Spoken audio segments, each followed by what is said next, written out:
Good afternoon. We will call this meeting to order of the Assembly Budget Subcommittee number 2 on Education Finance. We don't have a quorum yet, but we will start as a subcommittee. So, with that, just maybe a few ground rules. It's a busy day, and we expect to be here for several hours. We'll probably try to see if we can take a break in between the Prop 98 piece and the higher ed, maybe just a 10-minute break or so. And we're going to do public comment on each section at the end. So the Prop 98 Department of Ed piece, maybe do adult ed, community colleges, UC and CSU. And then if there are issues that aren't agendized, I know there are individuals who have an interest in issues within this jurisdiction that weren't in the May revise, and that's the reason they're not agendized, because today's hearing is just on the governor's May revise proposals. But nonetheless, if there are people that want to speak on items not on the agenda, we'll hear that public comment at the very end. So with that, we will proceed with part 1 of the hearing, the governor's May revise proposals in K-12 education and Prop 98, Department of Education.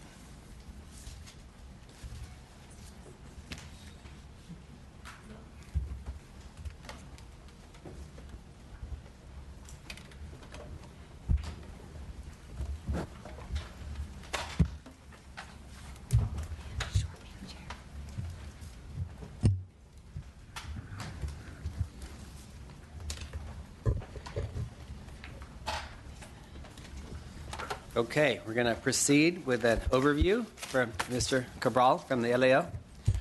Good afternoon. Edgar Cabral with the Legislative Analyst Office. And you should have received a handout right now that is the basis for our summary of the governor's May revision. We walked through, this is a high-level description of the governor's May revision. We'll talk a little bit about our LAO forecast of the Proposition 98 minimum guarantee, and talk about a few of the proposals in high level, but then we'll save most of the detailed conversation for future items on the agenda. But I'd like to start on page 1 of the handout. This is the handout that walks through the changes in the minimum guarantee from January to May. And so as you may already know, the minimum guarantee has increased significantly in the governor's May revision. Looking at the shaded rows on the table, you can see that the 13-14 minimum guarantee is up $241 million. The 14-15 minimum guarantee is up $3.2 billion. And then the 15-16 minimum guarantee is up $2.7 billion. So in total, that's a $6.1 billion increase over the 3-year period.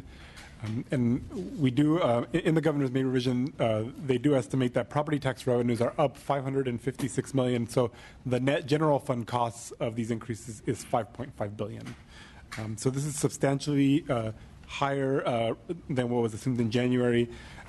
In particular, the changes in 14-15 are very large. If you, going back to what the state adopted in its June 2014 budget, we had estimated a 2014-15 minimum guarantee of $60.9 billion, and now the May revision has $66.3. So that's a $5.5 billion increase from what we assumed last year. Going over to page 2, we have our LAO forecast, and we just released our Proposition 98 analysis of the May revision this morning, and we did have information on our forecast of Prop 98 in that analysis. And this table here walks through the differences between our office and finance. So as you can see, in 13-14 we have almost identical minimum guarantees. It's only $5 million off. We have a slightly higher minimum guarantee in 14-15 of $172 million, and then in 15-16 we forecast the guarantee would be $723 million higher. This difference is primarily due to our higher revenue estimates in 15-16. We forecast revenues being $3 billion higher than the governor in the governor's May revision. So that's the significant difference that results in a higher Prop 98 number. And under our forecast, the state would have paid off all of the outstanding maintenance factor related to Prop 98. That all would be eliminated. And although we do have a higher minimum guarantee, I think we do recommend some caution in building your final Prop 98 packages. Although over the last several years, most of the time when we've updated revenue estimates, we've had higher estimates things have gotten better than we thought. It's always a possibility that our revenue estimates can be lower. So I think one thing we would suggest, or we would recommend, that if the legislature does adopt the budget with the LAO revenues, that that additional $700 million be set aside and not appropriated immediately, and then in the spring, based on updated estimates, if the revenues have still materialized, then the money can be used for some designated one-time priorities. So then moving to page 3, we talking about not just the high-level numbers, but the overall spending plan in Prop 98. There are really just a few major areas where the governor's proposing changes. First is on the amount that's being dedicated to the mandate backlog. There's $2.8 billion in additional payments for schools and community colleges. Most of those are using 14-15 and 13-14 funds. And there's another $2.1 billion increase in LCFF funding.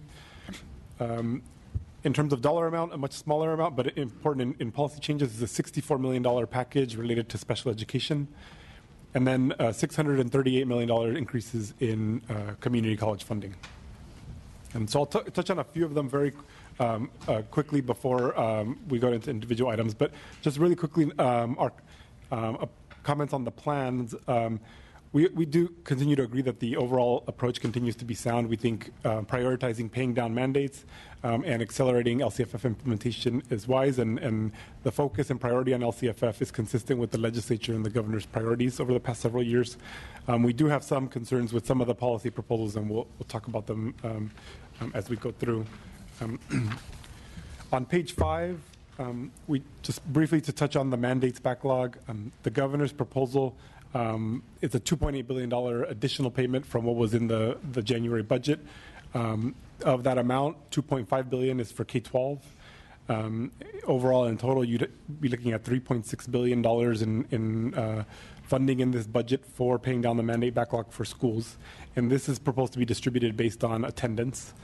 We don't have concerns with prioritizing paying down the mandate backlog. We do point out, though, that the approach that the administration is using, which is the approach that has been used in the past, does have the possibility of providing significant amounts of funding to some school districts and charter schools that do not have large that don't have a lot of mandate claims right now.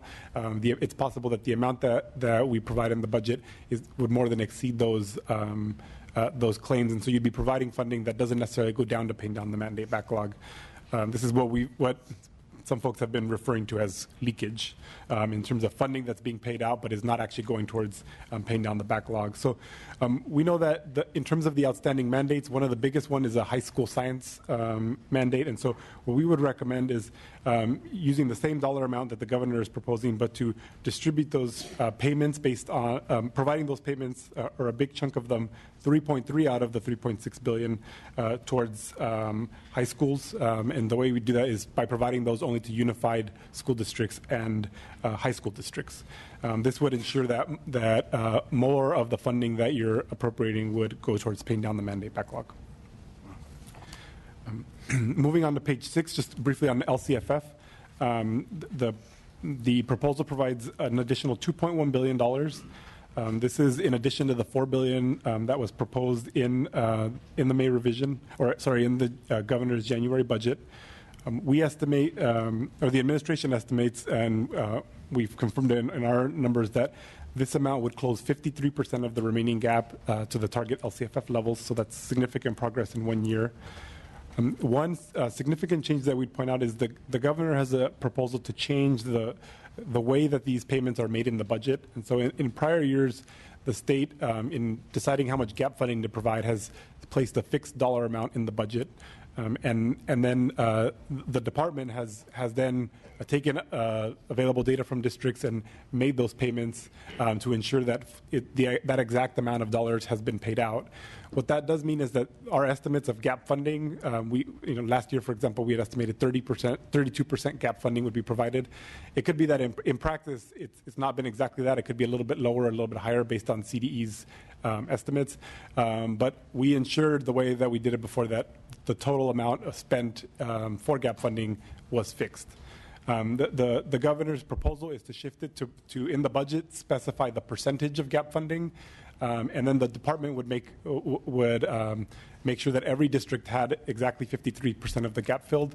What that means is that the exact costs could vary, and so when we come back next year, it could be that we provided a little bit more than 6.2 billion or a little bit more than that. So it's something that creates a little bit more uncertainty. Now, in the grand scheme of things, it's not that much more uncertainty. There's already lots of uncertainty regarding ADA growth and other things like that. But we do think it's something that's important for you to point out to you. That I think I'll stop there. We have some additional information on the special ed package, but I think we'll wait till that comes up on the separate item. Okay. Proceed. Department of Finance. Hi, Lisa Merzinski with the Department of Finance.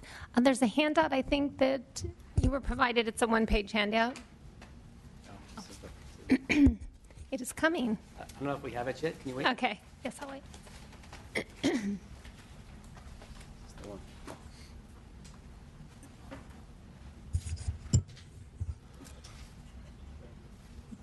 So while it's being handed out, by the way, over the last few months, everybody always wanted this sheet. So I'm not sure. Is this? Do you make this public? No, but I provided it at the hearings. Yeah. Just to. Yeah. Mm-hmm. Okay. It's just a one-pager. It summarizes. It was requested again. That's why I did it. So the first figure just basically sums up the guarantees and the increase in the guarantee. Edgar's has gone over this all in detail, so I won't go over it again. Figure 2 then summarizes the amount of Prop 98 available to spend. You can see in the May revision there's an additional $5.8 billion after technical adjustments, and that is in addition to the $8.5 billion available at governor's budget for $14.3 billion available in the spending plan that you're working on. I won't also go over all of the details in the spending plan because I believe later in the agenda, majority of them are covered. There's some technical adjustments that are listed on page 9 and 10 of your agenda. Those technical adjustments include property tax adjustments, growth in COLA for the LCFF, and just some other miscellaneous. And those adjustments you can see in the technical adjustment under May revision, the 305. The technical adjustments roll in there. In addition, the technical adjustments will roll into your growth and COLA line, the $150 million K-12 community colleges growth and COLA. So if you combine all of those on page 9 and 10, you're going to find them in either of those two areas. So again, I don't want to spend a lot of time going over technical adjustments. I know you have a long agenda for today. So if you have any more questions on anything listed on those pages, please feel free to ask. The governor's plan for the May revision continues to focus on paying down debts and liabilities and our priorities in fully implementing the local control funding formula.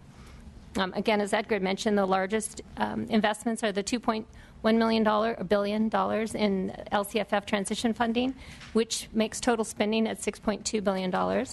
And then towards the mandate backlog, K-12 and community colleges combined $2.8 billion with a total of $4.3 billion going towards the backlog. We estimate that will take the mandate backlog down to approximately $2.2 billion.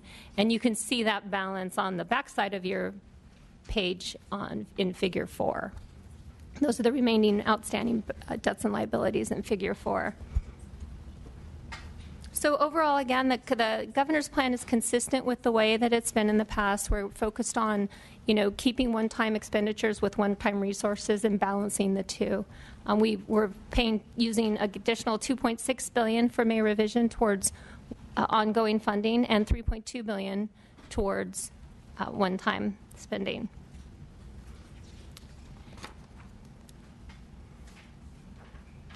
So besides those two sizable investments, the remainder are covered later. So if you have any questions, we'd be willing to answer any questions you may have. Thank you. I think we'll proceed now with Department of Education. Monique Ramos on behalf of the Department of Education. I just want to say that the superintendent is pleased to see so much additional dollars going to schools, and everything else has been laid out by LAO and Department of Finance.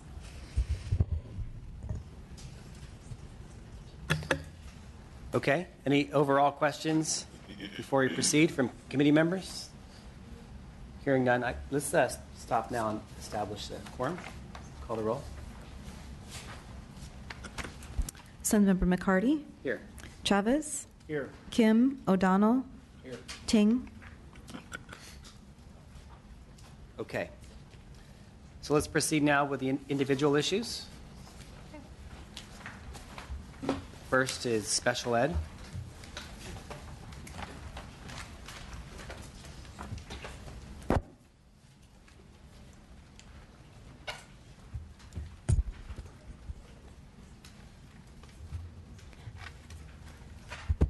Lisa Mrzinski again with the Department of Finance. I have special education as well temporarily.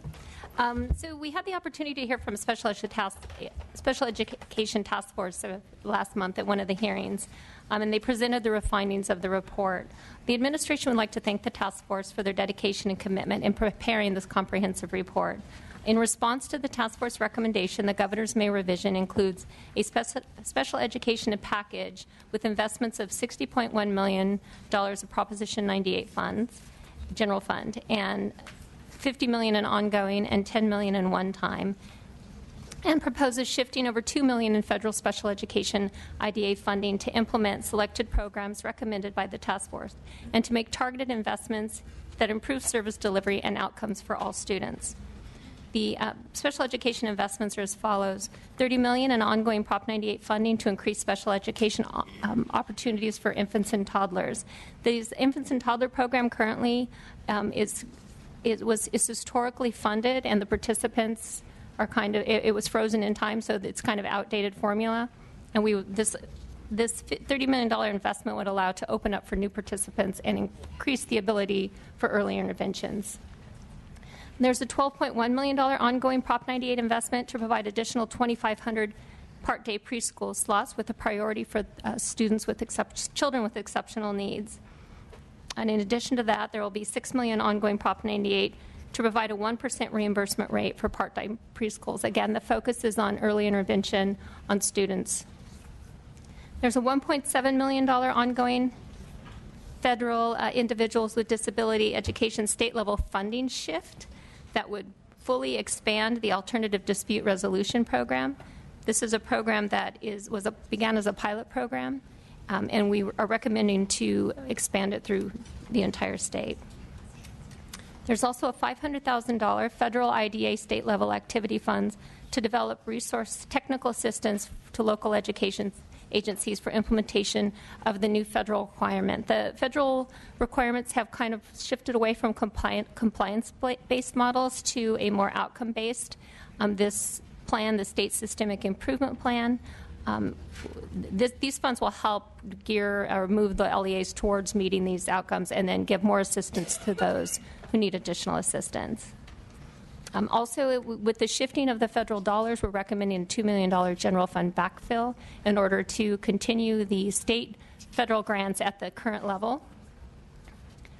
And finally, the last portion is a $10 million investment, Prop 98, to provide technical assistance to build statewide resources to assist and encourage LEAs interested in implementing school-wide data-driven systems of support and interventions. The research on this is indicating that implementing these tiered systems of support with fidelity can lead to improved student outcomes, both in behaviors and academics.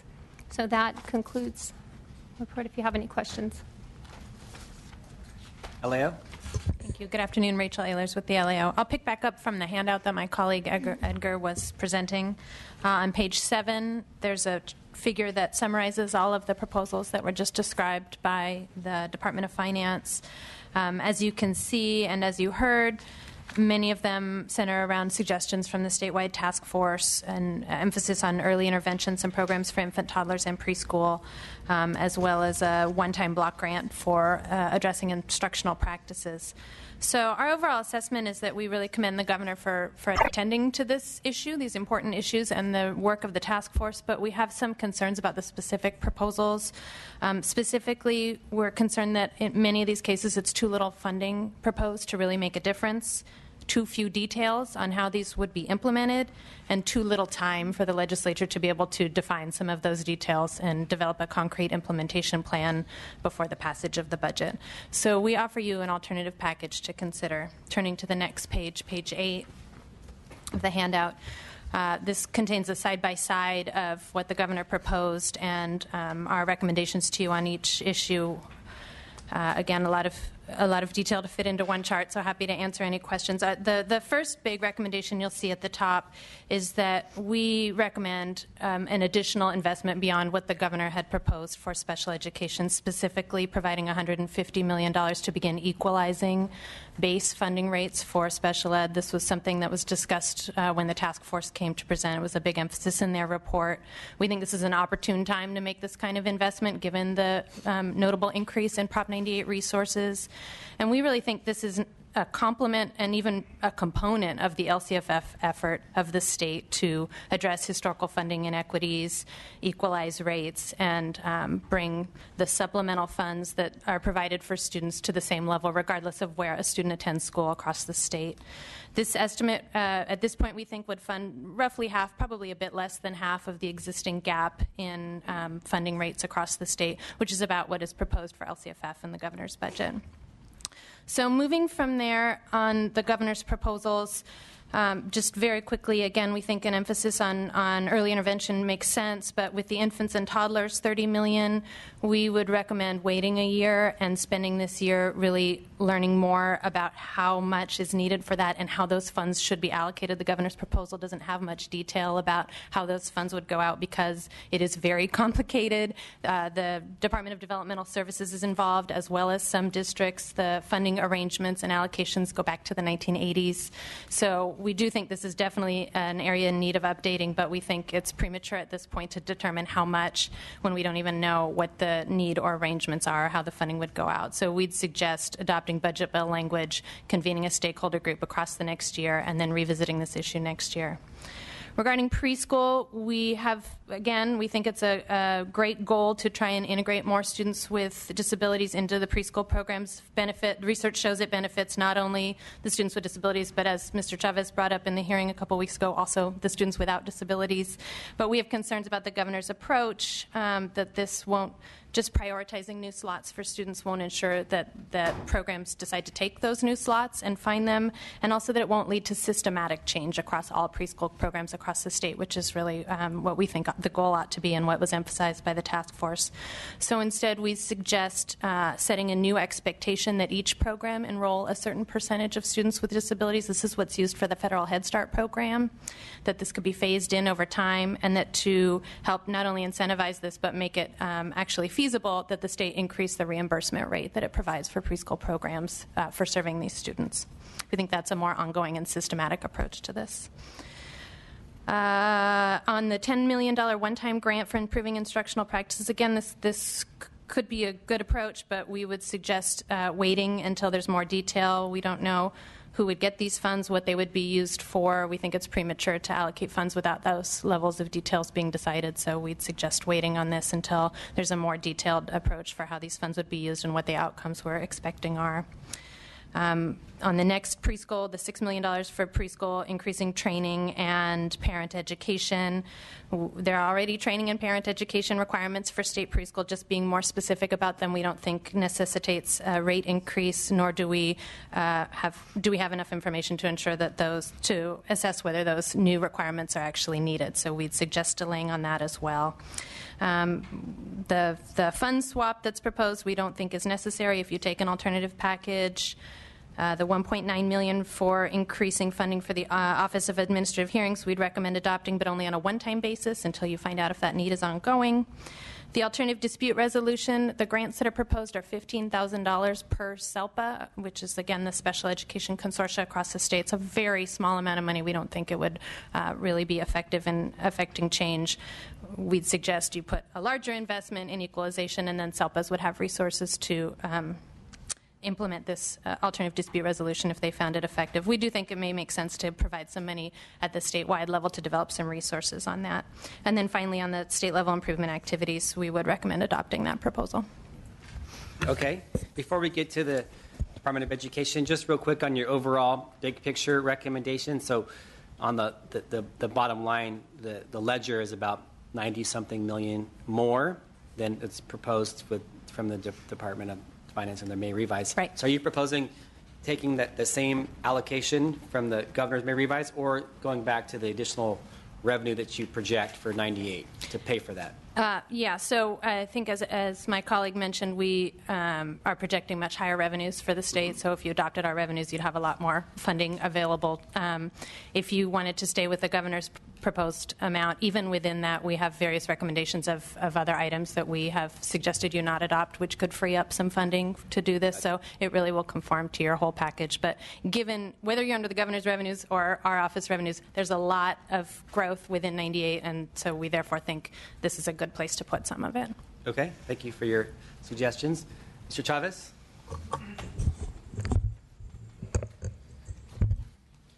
Well, I'm glad that the economy is doing this well, but to the Department of Education, we had a really passionate hearing on children with mild to severe forms of dyslexia and the impact it has upon children's ability to read 1 through 3 in their grades.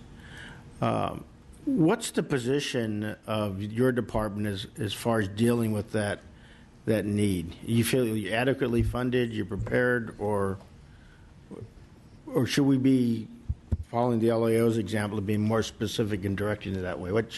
What's the thought in the Department of Education for children with dyslexia? Monique Ramos on behalf of the Department of Education. So at this time, the department does not have a position on that bill. I think that... Not the bill. I'm not talking about the bill. I'm talking about the need. So the department agrees that there is a large need overall to provide more supports to all students with disabilities.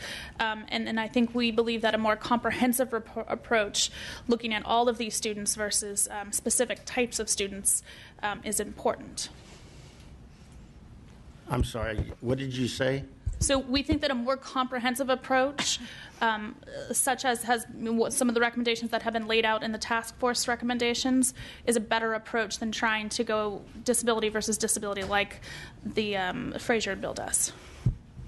So a comprehensive approach in the sense of just giving the money to the local school districts and allow them to deal with it as they generally see it? Is that what you're saying, or what?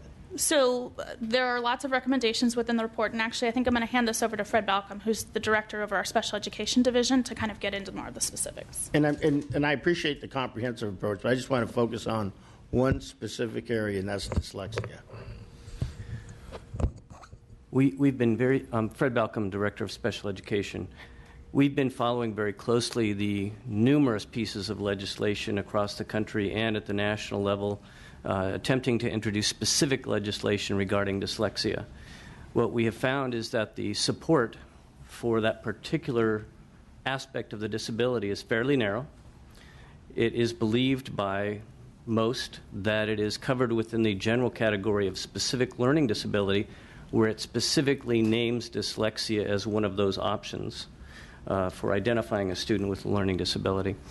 And that the assessment protocols and the routines that we have to identify students are at this time adequate to identify students with dyslexia and other reading disorders in order to identify them as a student with a disability and to deliver appropriate instructional methodologies to address those issues. So it's your professional opinion then, if I get you right here, the assessment protocol for children with dyslexic is adequate? We believe it is at this time. Okay. That's shocking, but okay. Back to the new subject, early cognitive development of children, 0 through 5. What's the Department of Education's concern as far as the funding for that, understanding that, we have Common Core, we have high standards when children showing up to school or expectations. Are we satisfied with the way children are showing up for school, prepared to learn, or do we need more on early cognitive development for children? So the superintendent has long supported additional slots for preschool and for for our earliest learners, and he actually thinks that this proposal is a good proposal for the additional slots for our state preschools and for our earliest learners.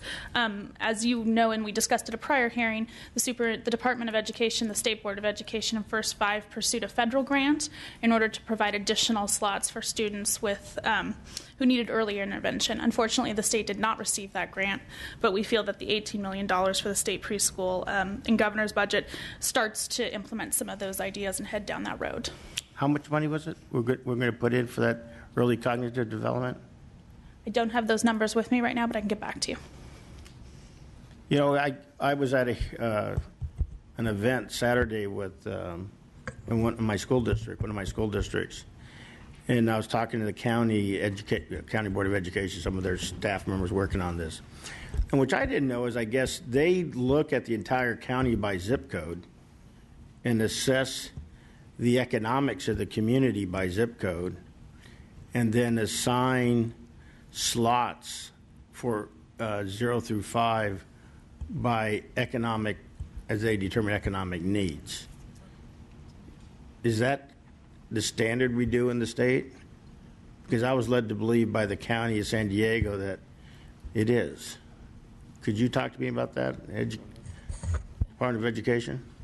Anybody? It could be that the local planning council, each county has a local planning council for child care and development, and it could be that that's how the local planning council has decided that if they are given additional slots to the county, that's how they want to allocate them. Each county in statute has a local planning council that is established in order to determine if there are new slots, which there for many years haven't been, some last year, but when the state was in the process of really expanding its child care and development programs, these LPCs, local planning councils, were developed to determine how best to allocate them across the county. So it could be that that's how they determined to do it for the local planning council in your county.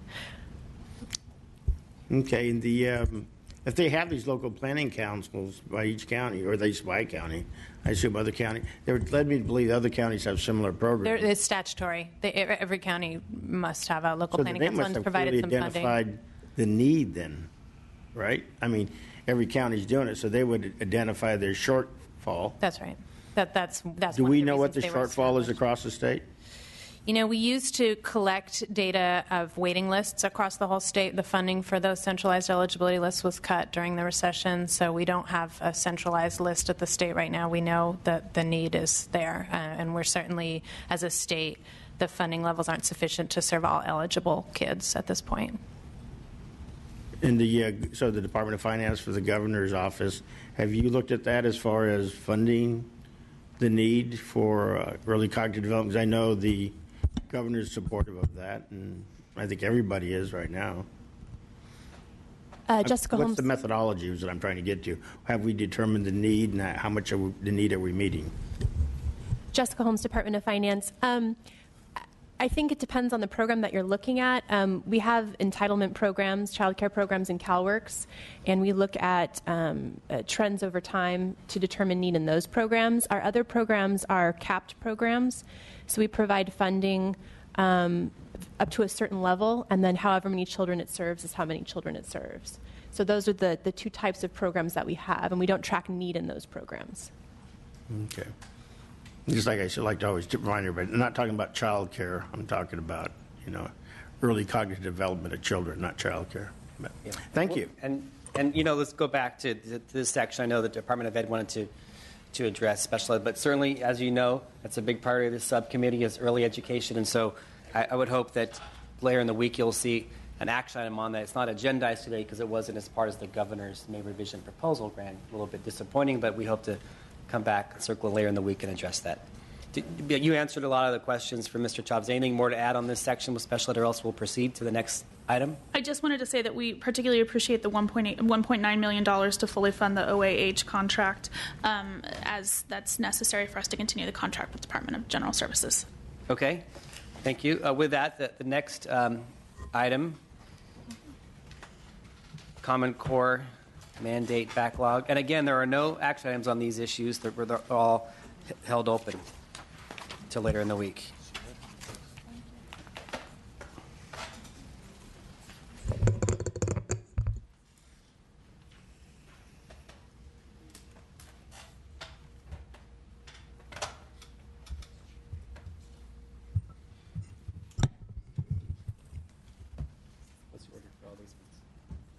Department of Finance. Amber Alexander with the Department of Finance. The governor's budget proposed more than $1.1 billion in discretionary one-time Proposition 98 funding for school districts, county offices of education, and charter schools to implement the adopted state standards. The May revision significantly builds upon this investment by providing an additional $2.5 billion in Proposition 98 resources, bringing the total allocated to $3.6 billion in total discretionary funding. Consistent with the governor's budget proposal, the May revision continues to propose that the funds be distributed based on an average daily attendance rate. Of this new funding total, $40 million is provided specifically to county offices of education to assist schools in meeting new responsibilities under the local control funding formula accountability structure. Of this amount, $30 million is allocated to the county offices based on a per district basis, with the remaining $10 million being allocated on an ADA basis. The funds provided will first offset any mandate reimbursement claims for these entities, which builds upon the approach that was taken in the 2014 Budget Act. This investment substantially reduces the outstanding mandate debts owed to local educational agencies, which is consistent with the administration's priority to pay down debt, and at the same time furthers the investment in the Common Core state standards. With that, I'm happy to answer any questions.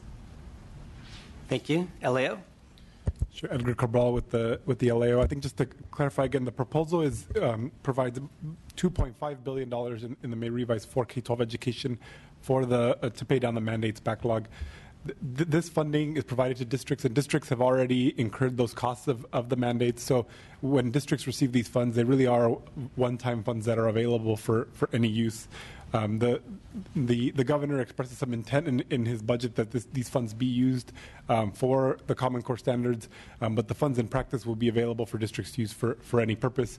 We do expect, given that Common Core, implementing the Common Core is one of the things that districts have told us is one of their most pressing needs, we would expect districts to use it for that purpose, but there is flexibility for them to use it however they'd like.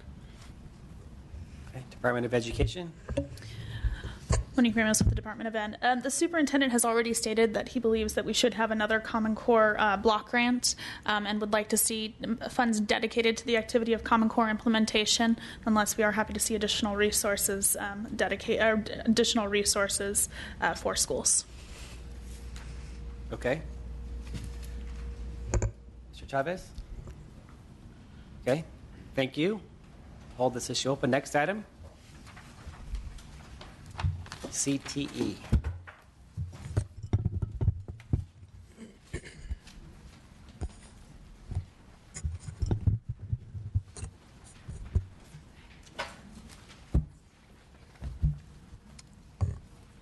Thank you, Mr. Chair. Members, Ian Johnson, Department of Finance. As a quick reminder, the governor's budget proposed a 3-year career technical education incentive grant program.